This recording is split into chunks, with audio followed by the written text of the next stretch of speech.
Story 1. I am a United States and Canada customs broker and international freight forwarder. Our phone lines sound like a crisis center with importers calling about changes in United States tariffs. I have been doing this for 20 years and have never hated it more than in the last few months. Story 2. I got a new boss who took over all my work and downgraded my responsibilities. So I have very little to do all day while waiting for someone to realize and fire me. Story 3. Besides a couple of legitimately good jobs, every job I've ever had has misled me about opportunities for advancement and workload. They continuously degrade the situation, removing support systems until it becomes unmanageable. I am currently in the phase of becoming unmanageable, and it is torturous. Story 4.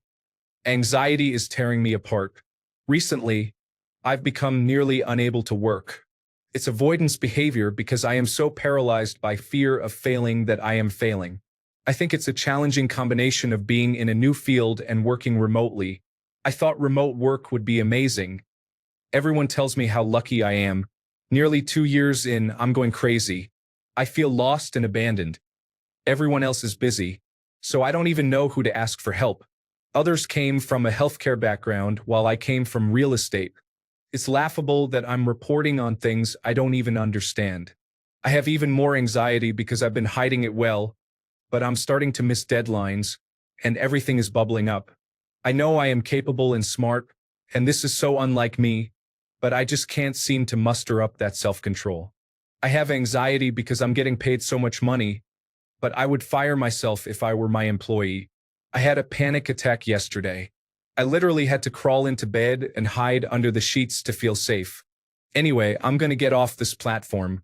Oddly, this is the best first post I could have seen. At least someone knows now. Story 5. Being paid too little to work in a toxic workplace and still expected to love my job. I can't quit because nobody is hiring in my field.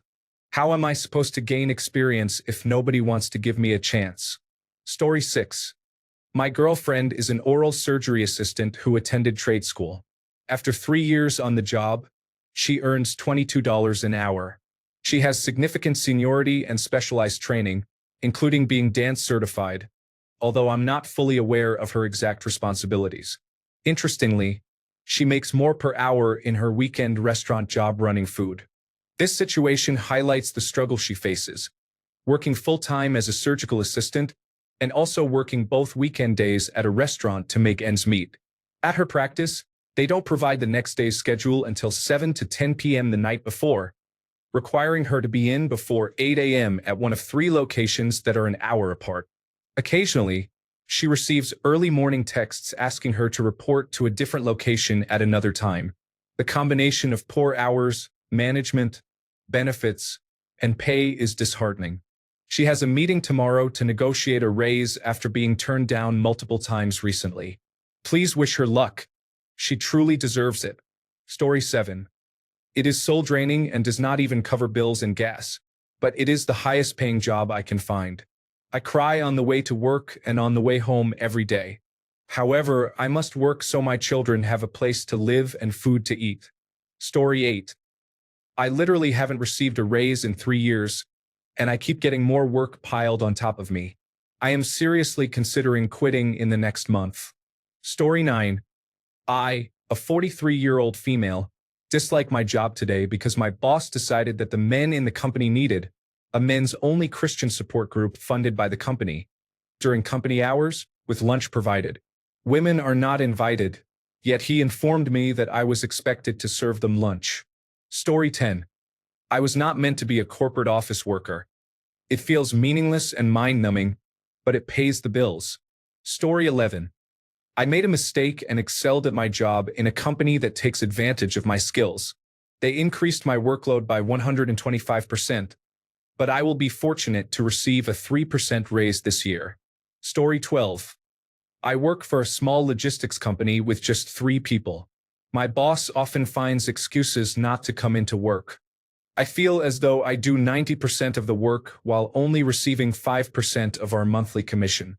He is frequently out of the office golfing, skiing, or taking long weekends on vacation. When things start slowing down, he criticizes me for not being productive. Story 13. I am a peer engagement specialist, and essentially, I serve as transportation for my clients. I appreciate my clients, but they frequently cancel appointments. My job requires me to clock out whenever I am not in an appointment, resulting in an average of about 14 hours of work per week, if I am fortunate. Story 14.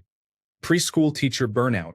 On top of the normal exhaustion from balancing responsibilities, several of us just attended a weekend conference. While it was rewarding, I am feeling very tired, hormonal, and dealing with stomach discomfort today. I made a light, half-joking comment about being tired, and my boss responded with advice to fake it till you make it. Meanwhile, a toddler is screaming about her missing toy, and the others are equally restless. Cue emotional overload. I am currently hiding in the bathroom until I can fake it again. I do love this school and appreciate my boss, but that comment hit hard right now.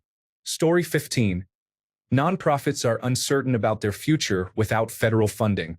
Everyone I know who has worked with youth programs and food banks is concerned.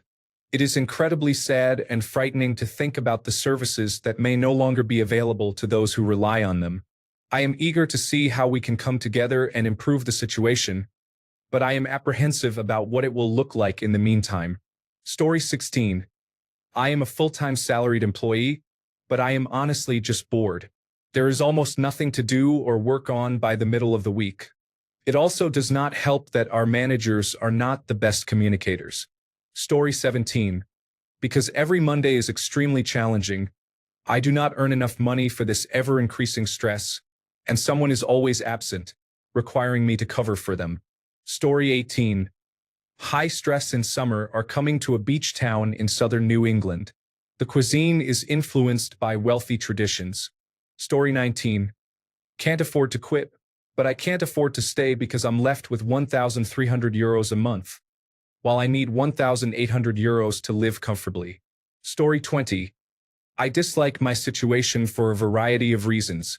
The two main reasons are, I think I'm just done. In general, I'm exhausted. COVID-19 caused real damage to my career. I made an unfortunate choice in my employer after my former employer closed and have never really recovered. My current employer is run by unscrupulous people who have no moral guidance. Story 21. Management completely changed my job duties to something I am not skilled at, and that does not align with my career goals. They are unwilling to discuss any potential changes to my new responsibilities. Story 22. I was laid off last week. I am obviously upset about it, but I really liked my coworkers and the job in general. I believe I did a good job. Story 23. I was forced to go full-time, losing my health insurance. I had to cash out my 401k to pay for Cobra. Why was I forced to go part-time, you ask? I am undergoing chemotherapy for multiple myeloma. I work at a motorcycle shop for a large American manufacturer, but our store is too small for the Family and Medical Leave Act. I have been there for 7 years and was even awarded Employee of the Year in 2020. Story 24. I don't hate my job, but I do dislike the tariff surcharges I see coming in and how they are essentially a game of chance to determine today's percentage. This makes it extremely challenging to quote a construction project that may not permit and build for a minimum of 12 to 18 months. For most items, the surcharge ranges from 7 to 54% depending on what the item is. Additionally, since China has stopped exporting rare earth minerals, if anything uses neodymium magnets, it is no longer feasible. Story 25. My bosses have become somewhat toxic and unrealistic in their demands. My coworker left last month because he couldn't handle it. Guess who gets to take over his work now? It's me, with no pay raise in sight. I'm really tired, and having a chronic pain disability makes it even more challenging. Story 26. My boss has revealed herself to be a dishonest and vindictive person. She has just moved her base of operations from the office to right across from my desk. I am not saying I did not do anything to deserve this. I only hope that I can turn the situation around. Story 27. Working in a toxic environment with poor management can be challenging. The focus on performance management leads to constant monitoring of every action, along with weekly emails highlighting failures, which may result in disciplinary actions. I would love to leave, but there are currently limited job opportunities available. Story 28. I took the job because it should have been relatively stress-free. I work at the front desk of a yoga studio. The issue isn't with the manager. She has double standards, accuses people of things without proof, and nitpicks issues that she won't address herself. One person can create chaos everywhere. Story 29. I am in the office 5 days a week. My commute is exhausting, and I am tired of giving my energy to a job that I dislike. Story 30. I dislike my job because, in addition to doing physical labor, I have to supervise elderly cashiers who throw temper tantrums when I do not allow them to verbally mistreat me. Story 31. Homeless individuals and those struggling with addiction. I am a registered nurse working in a small hospital near downtown Los Angeles. My hospital often receives patients from larger hospitals who have inadequate insurance or are difficult to manage. We have one patient who frequently cycles through our facility. While he has some minor health issues, whenever he is admitted, he primarily requests pain medications. He claims to be allergic to everything except opiates and tends to treat the hospital like a hotel. Another patient, who is inexplicably still alive, has become so emaciated due to drug addiction that his digestive system no longer functions properly. He requires tube feedings. Despite this, he managed to obtain a water bottle from his roommate and threatened to drown himself or aspirate if he does not receive morphine immediately. We encounter patients like these 2 to 3 times a week, sometimes even daily. I understand that mental health issues often coincide with addiction or homelessness, but at some point, individuals need to express a desire to improve their situation. Instead, they waste valuable time that could be spent helping others. The efforts and resources of healthcare workers are often diverted from individuals who genuinely need assistance. I am aware that I could leave this job, but despite my frustrations, I genuinely love what I do. For those not grappling with addiction, seeing them improve brightens my day. I value the connections I make with people and appreciate being part of their lives, even if only for a short time. Story 32. I am currently unhappy with my job. Our administrator often informs me of tasks that were due yesterday, while remaining rarely present in the office. The organization we work for has unreasonable rules and lacks funding for our projects, leaving us to make arrangements for the second half of the year. Additionally, I am uncertain about my job security after mid-July, as my contract has not yet been renewed. Story 33. I don't hate it, but I'm underpaid and expected to work more than I should. The job itself is fine. I would rather work at a fast food restaurant, earn the same amount, and not worry about work when I get home. Story 34. I don't hate my job, but I feel kind of stuck in a rut.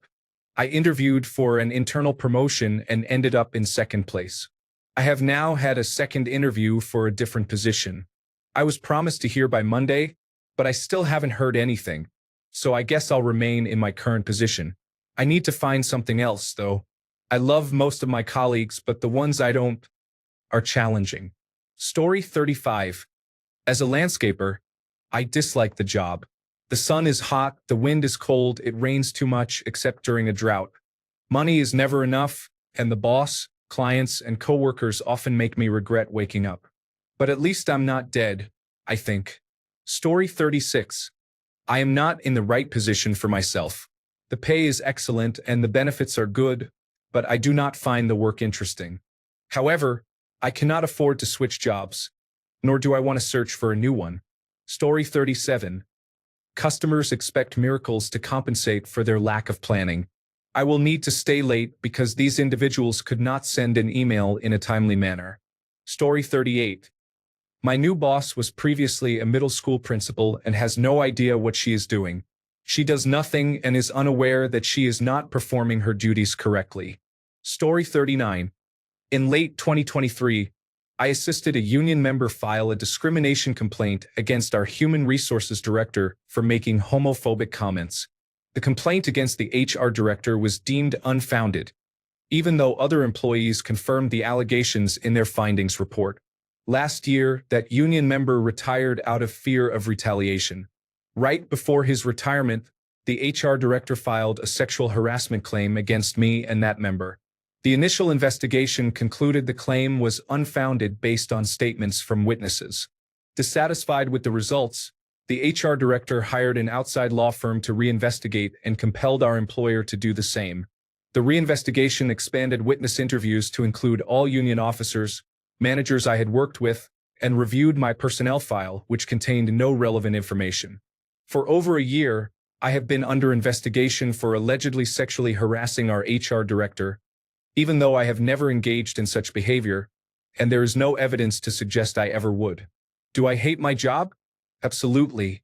Do I plan on quitting? No. I will retire from here in 4 years with full lifetime benefits and a pension that will pay me 98% of my salary, along with annual cost of living adjustments for the rest of my life. Story 40. I feel this job doesn't resonate with my personality, and I'm only doing it because I don't know what truly resonates with me. Story 41. Management for a team of about 30 people. About half of them recently resigned around the same time. Upper management is indifferent and will not allow productivity to decrease. Burnout is imminent, and more people will leave. I believe we will ultimately reach a better situation. Most of the individuals who resigned were not effective workers, but they were managing some of the workload. The final outcome will be positive, but the journey to get there will be very challenging. I wish this had not all happened at once, because I am concerned we might lose some of our other staff. Story 42. I just started a new job online doing records processing. The training consisted of showing me the program and how to make basic submissions. After that, I was told to ask questions if I had any. Accuracy is very important because if something is wrong, it gets rejected. I also need to keep my numbers up, so speed is essential, although I do not have the experience to work quickly yet. It feels less like training and more like trial by fire, which has been a deeply frustrating experience. Story 43. It's not the job. It's the fact that I have to get up at 5:30 a.m. and come to work with sacroiliac joint dysfunction. The new hire keeps turning around to look at me. My desk is right behind a high-traffic printer, and people want to chat. I am feeling quite grumpy today. Story 44. I am trying to move 1,000 miles away, but I cannot get any of the jobs to call me back. My last family member here has just passed away, so I have no more reasons to stay. Story 45. I am a federal employee and the current climate is stressful. I do not know if I will have a job from week to week. Story 46. I am just tired of working. I am 62 years old and hope to slow down more next year. Right now, it's 40 hours a week. The job is okay. I am just ready to stop. Story 47. It is the day before the tax deadline, and I dislike everyone.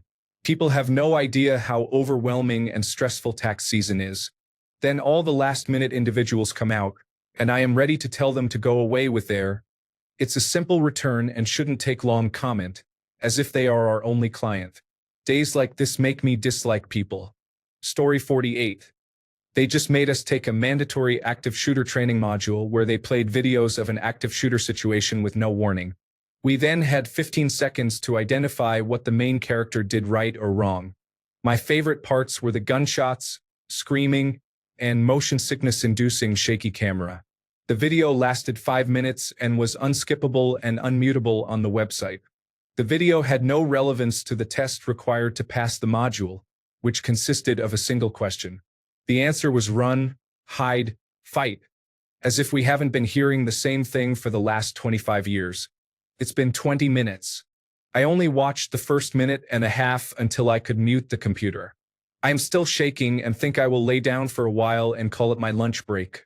Oh right, I forgot to mention that I work from home and never go into the office.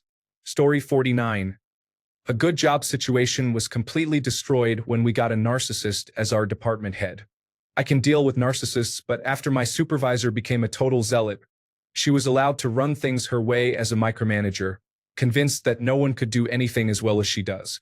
I tried explaining something about the job I have been in for 10 years, but she wouldn't listen, insisting on her solution, which only serves to demonstrate that she knows very little about my job. I started looking for another job last week. Story 50. I dislike my job at the moment because there was an enjoyable activity planned where I could interact with guests, but no one showed up. Story 51. I am a federal employee moving items around to houses across the country. While I should not complain too much about my salary and benefits, they continue to decline with each contract.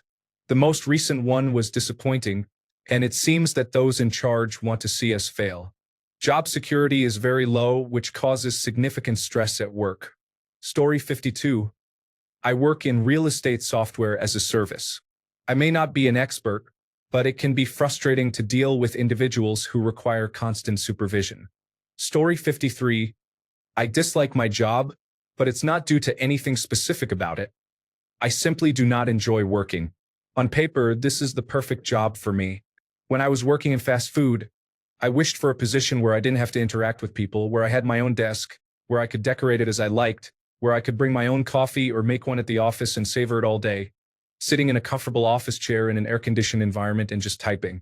That's exactly what I do now, but I still dislike it because it's 8 hours of my day that I could be spending on what I enjoy. However, I have to eat and pay rent, so here I am. Story 54. Not so much my job as who I work for. It was the best place I had ever worked until COVID ended. The company was so impressed with our productivity increasing upon transitioning to remote work during COVID that they promised they would never end remote work.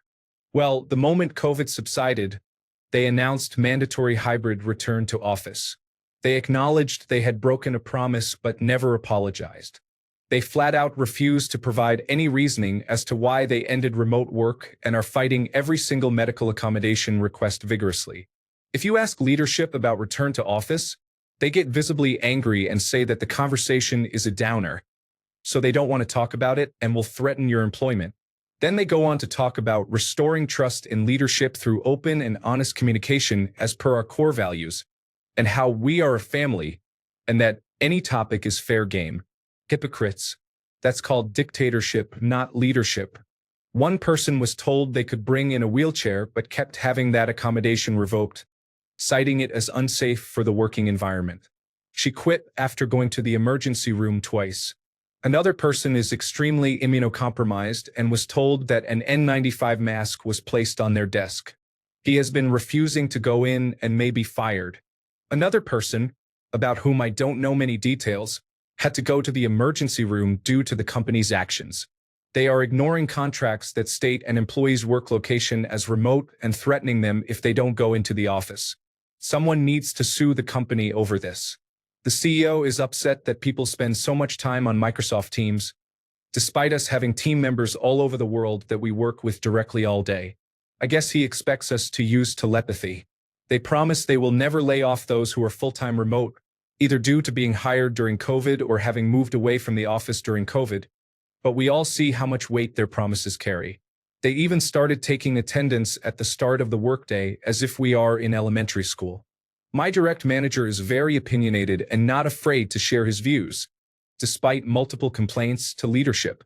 I love the job I do and the people I work with, but leadership is wearing me down. It just seems like they want to force out as many employees as possible. Story 55. We have a new doctor at our clinic who is refusing to switch to the electronic medical record system that everyone else uses. As a result, I now have to keep 2 separate programs open on my screen, one of which I was never trained on, unlike my coworkers. This situation is frustrating and wastes a lot of time and energy, all because one person is unwilling to learn a new system. Story 56. It's incredibly busy, and some people can be surprisingly uninformed, which drains my energy most days. This week alone, I've heard, 1. My eyes hurt when I stare at the sun. I need to see a doctor as soon as possible. God said that is not true and not part of the plan for my son. A patient's mother, even though he is going to completely lose his sight due to glaucoma and she is not treating it. I don't need glasses. I see just fine. A patient with a -7 prescription who is also driving, by the way. Anyway, I'm an optician in a doctor's office. Story 57. I am a bus driver and I enjoy my job for the most part. However, I dislike it when customers are rude or display threatening behavior towards me. All I want to do is get everyone home safely, clock out, and return to my family. Why is there so much chaos? Story 58. I've just been made redundant. So I'm not doing much at work until consultations start. I work from home, so I'm playing games while occasionally moving my mouse. Story 59. I am an engineer. Some days I hate it and other days I do not. The pay is very good, but my daily routine is quite boring. Story 60. I feel hate is too strong a word. I would say I am more disappointed. There is no incentive for me to work harder or fully apply myself this fiscal year at my job. There are no positions for me to grow into, and I am already very good at my current role. There are no significant raises or bonuses to work toward. Just coasting. It is boring. Story 61. I don't hate my job, but I do get worn down by how much I have to raise my voice. I work at a city school with strong-willed students who won't acknowledge me until I yell, and even then, it only slows them down temporarily. It's the end of the year, and I'm exhausted. Story 62. My local office has been reduced to myself, my manager, and his manager. I talk to him twice a week on a good week. On paper, it sounds great because I am fully independent and the work is easy. However, the lack of stimulation is driving me insane, and all of my skills are stagnating at a time when I need to be learning more from collaborating with adjacent specialties. Story 63. Right now, I have 5 people, including myself, handling 10 to 15 tasks for the rest of the platoon. What are the others in the platoon doing? They are dancing and playing on their phones. I received a direct order not to use them to assist with platoon-sized tasks because they are always busy. Additionally, the vehicles that these individuals are supposed to drive for the rest of the platoon are not performing well, and at one point they almost caused an accident. Yet they are still allowed to drive. Story 64. Grocery store, deli employee. I am not getting enough hours, nobody is, so when I am working, we almost always have at least one person less than we need. People keep hiding or throwing away things I use for cleaning, or something breaks. The brooms and squeegees we have now have hollow handles made of flimsy soft metal that tends to snap under pressure. We used to have stronger broom and squeegee handles, but now we have this cheap variation. The large deck brush has been out of commission for almost 2 months with no replacement. Also, they never bothered to order new heat-proof spoons, so we're using plastic spoons meant for serving salads in the hot cases. The heat causes them to become brittle and they eventually snap. One fortunate thing is they finally told us to close at 8 instead of 9. Considering they have been scheduling closers to 10 instead of 11 regularly to cut labor costs, they acted shocked when we stayed until 11 to get everything done. It was about time. Apparently, they had wanted to do this for several months but never communicated it to me, even though both deli managers have my phone number and could have texted me at any time. I do lose hours by not being able to stay later than scheduled, but I no longer need to worry as much because I have a guaranteed 2 hours of post-closing cleaning time.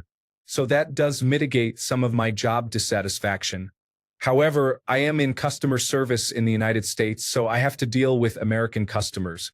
A solid third of them are either empathy-free or completely uninformed. Not to mention, I have strong feelings about certain customers. If you demand a specific piece of chicken from the case at the deli, you are crossing a line. I am serious. Trust me to get you a good piece or I will be displeased. Story 65. It offers no hope of advancement and doesn't pay well. 38. I am definitely not where I imagine myself to be. I was also supposed to be a year and a half away from having my loans forgiven through the Public Service Loan Forgiveness Program, but that is now in limbo. If it happens, it won't be until after I turn 40.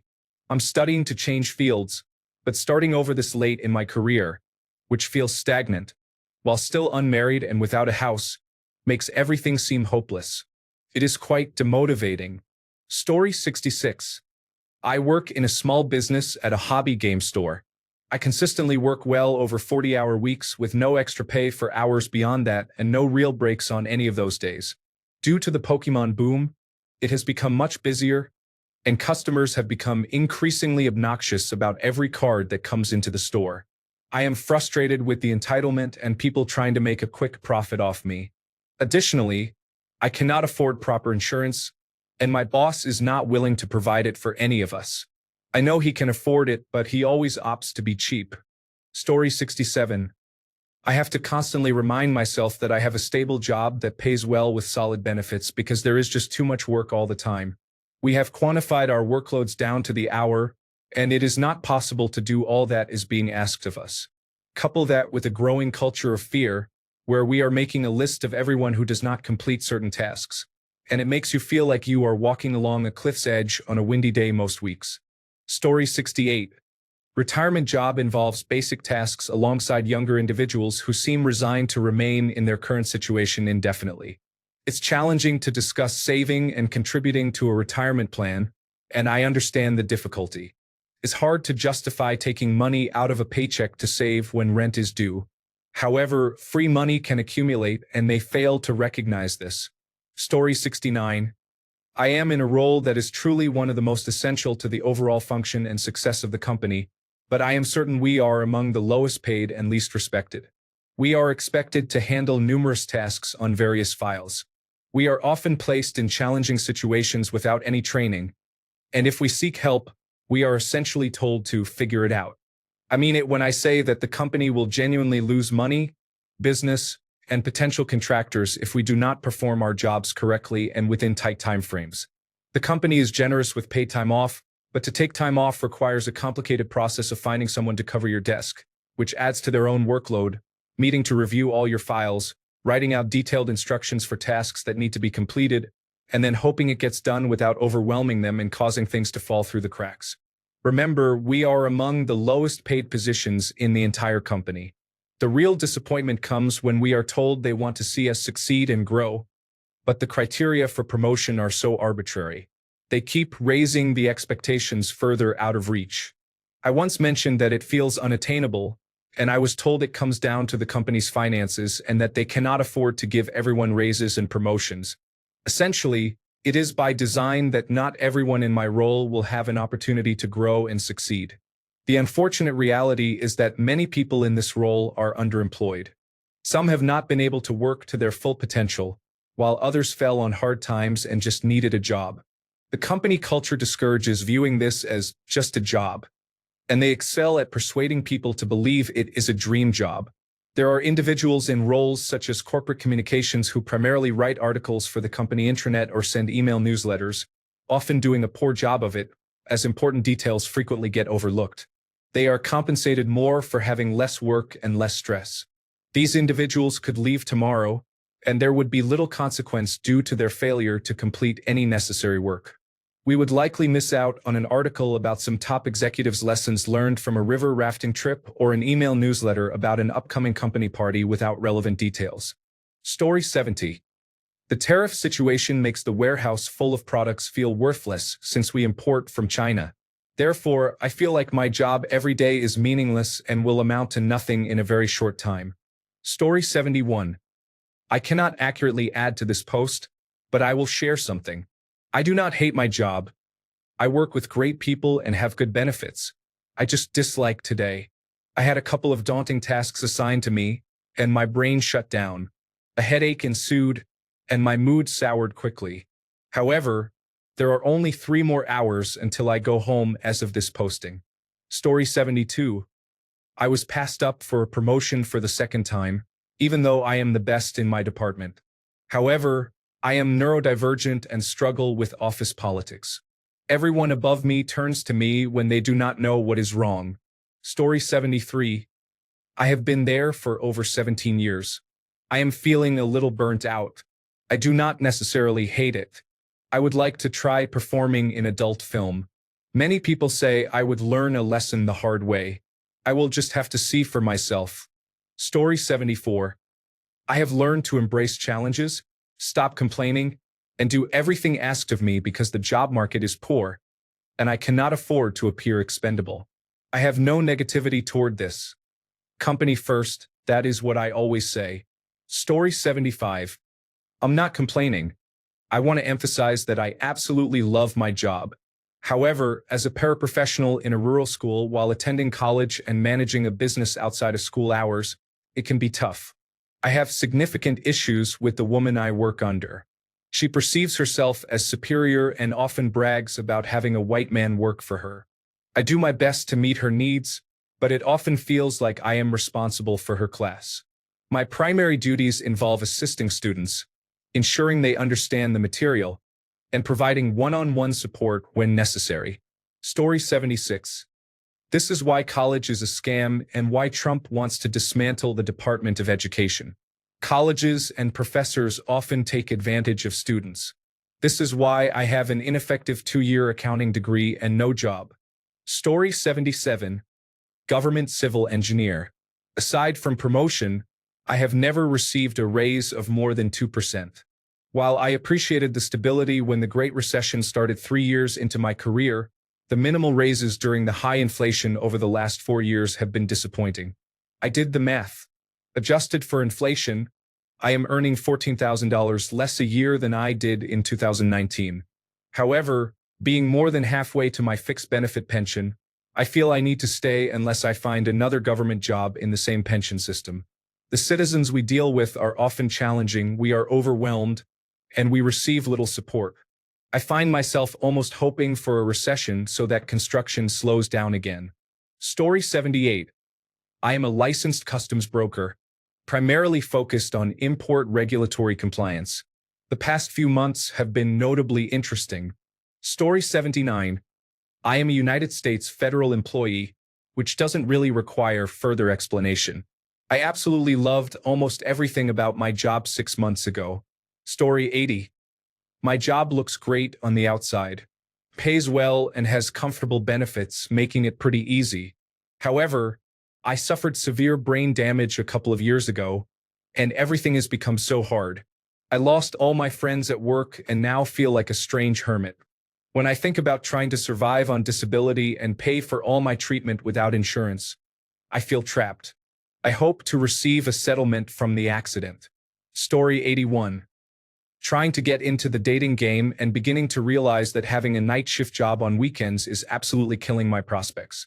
I have had 3 separate women give up because I wasn't available on the weekend.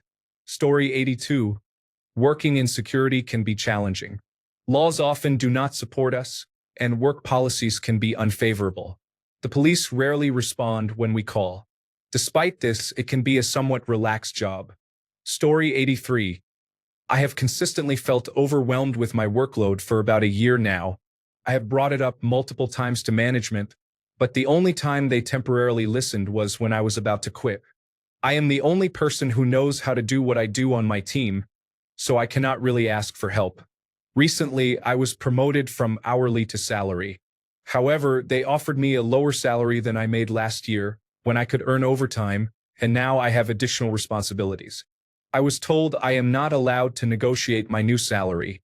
I spoke with management last week during a one-on-one meeting, suggesting that we should address the situation because one of my coworkers is about to go on short-term disability, and another is a temporary employee whose contract will expire shortly. Both were directly assisting me in my tasks. Management told me that our team will just have to come together and work harder during these difficult times. I have been applying for new jobs on and off over the past year. I received one interview for a position in a different department, but after the interview, I was informed that although they liked me, they chose someone else. I currently feel trapped in my job. Story 84. Understaffed. New hires are still being trained for another month or 2. I have one coworker who never knows what she is doing, even though she does it every day, and one colleague who cannot accept that he is not a manager anymore and never seems to stop talking. Story 85. I changed my career from e-learning to travel and hospitality technology, and I dislike every moment of it. I cannot believe we have a chief revenue officer who starts running at 5 a.m. daily and ensures everyone knows about it. He is fully dedicated to his job, while managers are overly enthusiastic about a product that is pretty useless to begin with. I despise the inauthenticity and the excessive use of corporate jargon. Many employees in the office feel they are making a significant impact, even though they are underpaid.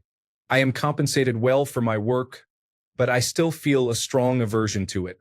Story 86. I love my job. I'm the head fry cook at McDonald's. After 20 years, I just got promoted. In 10 more years, I'll be running the grill. Story 87. My clients were inconsistent, demanding, and unreliable. They often arrived late to their meetings and sometimes completely failed to maintain communication with me on important projects they wanted completed. Yet, I was the one who faced the consequences, despite working with insufficient information and deadlines that were rarely defined. I was let go yesterday. I'm relieved but also very frustrated. Story 88. I was hired for my experience and leadership abilities. However, I have been given no control or authority, making me just a conduit for my manager's whims. My teams are aware of this, and so is everyone else. This organization has significant cultural dysfunction. Story 89. I am a proposal writer with no proposals in the pipeline. I have 8 hours of inactivity, which is quite boring. I feel this situation is negatively affecting me overall and stifling my creativity in other writing that could generate income. Story 90. I just came back from Japan yesterday and will be going back to work tomorrow. I dread having to catch up while coping with not being on vacation. Story 91. I'm a data entry assistant for an outpatient therapy company. I started in August 2023 at $17 per hour. In my first year, I received a raise of 63 cents, and during my recent performance review, I received an additional raise of 43 cents. Now, I'm making $17.96, which is not even $18. I plan on quitting, as I have been applying for many jobs that pay a minimum of $19, with some offering up to $20 to $25. One of my coworkers quit because of their performance review. I intend to do the same once I've secured a new position, and I don't plan on giving notice. I will quit in the middle of the week and simply inform my employer that I am leaving. I've written my resignation letter and saved it as a draft, indicating effective immediately at the top. In the letter, I will explain that my decision is purely due to the performance review. Although I was among the top 3 performers, I only received a 2.2% increase. I'm not even making the same as a cashier at Aldi, which clearly shows I am valued less than them, so I'm out. I hope my next job will be at a bakery, as I have 4 years of experience as a grill cook, and transitioning to a bakery would be ideal since I love to bake. If not, I would consider working as a line cook. If it pays $25 an hour, I would definitely take the job. Working from home is not as ideal as people think. It can be quite depressing. Story 92. I am an aerospace engineer, but the work is not interesting at all. We spend all day behind a computer, working on Excel sheets and responding to emails. Story 93. I dislike my job, but I am fortunate to be well compensated. I often feel I cannot complain because many people face more challenging situations than I do. However, my mental health is invaluable. The stress and toxic work environment have significantly affected me for years. I can hardly function anymore. My field is quite specialized, making it difficult to find another job, which would likely result in a 30 to 40% pay reduction. I feel trapped. Help. Story 94. My shift schedule is constantly confusing. I start work at a different time every day. One day I start at 8:30 a.m., the next at 12 p.m., then at 1 p.m., and the next at 6:30 a.m. We also work a 5-week rotation of shifts. 1 week of morning/early shifts from 6:30 a.m. to 3 p.m., followed by 4 weeks of late/evening shifts. This situation affects me mentally. I can't establish any routine. Often, it feels like I'm spending more time at work than at home. Some mornings, I don't even feel motivated to get up before needing to leave for work because there isn't enough time to do anything anyway. However, I can't afford to leave this job, and the pay is necessary for at least the next 10 years. So, I guess being miserable is just part of life. Story 95. 10-year anniversary. Still no overtime, holiday, or vacation pay. Even then, I knew what I signed up for when I was hired. Then came Trump. The company changed from a nice, relaxed environment I was proud of to a place filled with conspiracy theories, angry politics, and attempts to save people through religion, because if there's anywhere you don't want to be judged, it's in a liquor store. Religion and politics stay at the door. Story 96. I don't hate my job. This is contract work, and I really miss some of the projects we used to have. The ones I am working on now can be a bit dull. Story 97. I have this one supervisor who is always micromanaging and lacks logic. She makes me want to pull my hair out. Story 98. Being contracted with the United States federal government raises concerns every day about whether your contract will be canceled when you arrive. Story 99. The supervisor banned remote work because someone in a non-hybrid position complained.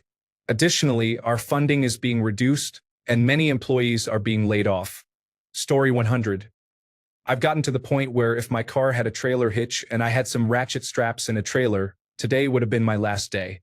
I work as a mechanic at a dealership, and as such, I'm paid on a system called flat rate. The way flat rate works is that my clock hours are broken up into 6-minute long blocks called tenths. Each job has a certain number of them attached to it, and I get paid that amount regardless of how long the job actually takes. For example, let's say that replacing front brake pads and rotors should take, according to the labor guide, 1.5 hours, which is 90 minutes. If I get the job done in 20 minutes because I've done it many times and I know all the shortcuts, I get paid for 90 minutes. If, however, the job takes me 3 hours because I can't get parts in a timely fashion or the rotors are seized with rust to the hubs, I still get paid for 90 minutes. I was at work today from just after 5 in the morning until not quite 4 in the afternoon, and during that time I earned just 1.9 hours. This means that I traded 11 hours of my life, not including commute time, which would add another 4 hours, for $76. I used to have a guarantee, which ensured that I would make $2,400 before taxes every 2 weeks. At my labor rate, this worked out to being guaranteed 60 hours per pay period. Apparently, the boss's boss got tired of paying the mechanics so many hours with work being as slow as it is, so he gave us an option. Either work more hours and keep our guarantees, or maintain our current schedules and lose our guarantees. I already give that company 75 hours of my life every week, counting travel time, more if I have to work on Saturday. I'm not willing to fight traffic to get to work, nor am I willing to spend even longer in the car to get home. So I gave up my guarantee and went back to strictly flat rate. I had enough work to do 23 hours last pay period, and the new pay period started today, looking just as bad as the one before it. Story 101. I am a healthcare worker who is underpaid and overworked in a job filled with individuals who do not prioritize adequate patient care. Management takes no action to address this issue. They have reduced night shift pay while increasing our workload by 30%. There is no additional pay or extra staff to compensate for this change. I often feel frustrated and tempted to disengage like some of my coworkers, but my commitment to doing good is too strong. It is infuriating, to say the least. Story 102. Work hasn't been normal since COVID, and these past couple of years, I've never felt more anxious. Going to the office feels increasingly political, with more gaslighting and more blame shifting. I think with a looming recession, it feels fairly hopeless at times. Then there's the tariffs and the political climate issue. Story 103. I am not satisfied with my manager. He micromanages, and I am handling a significant amount of his work without recognition. He has criticized me for poor work execution, but 2 other directors I work with have never received any complaints about me and both support me. They have suggested that I speak with the head of my department about the possibility of being reassigned to a different manager, as I feel poorly represented. Additionally, I am actively pursuing new opportunities at work. Story 104. I love my job. I dislike that it is part-time and does not pay a living wage. However, after 10 months of unemployment, I needed to take something. Thanks a bunch for sticking around till the end of the video. Remember to subscribe, and until next time, stay awesome and goodbye.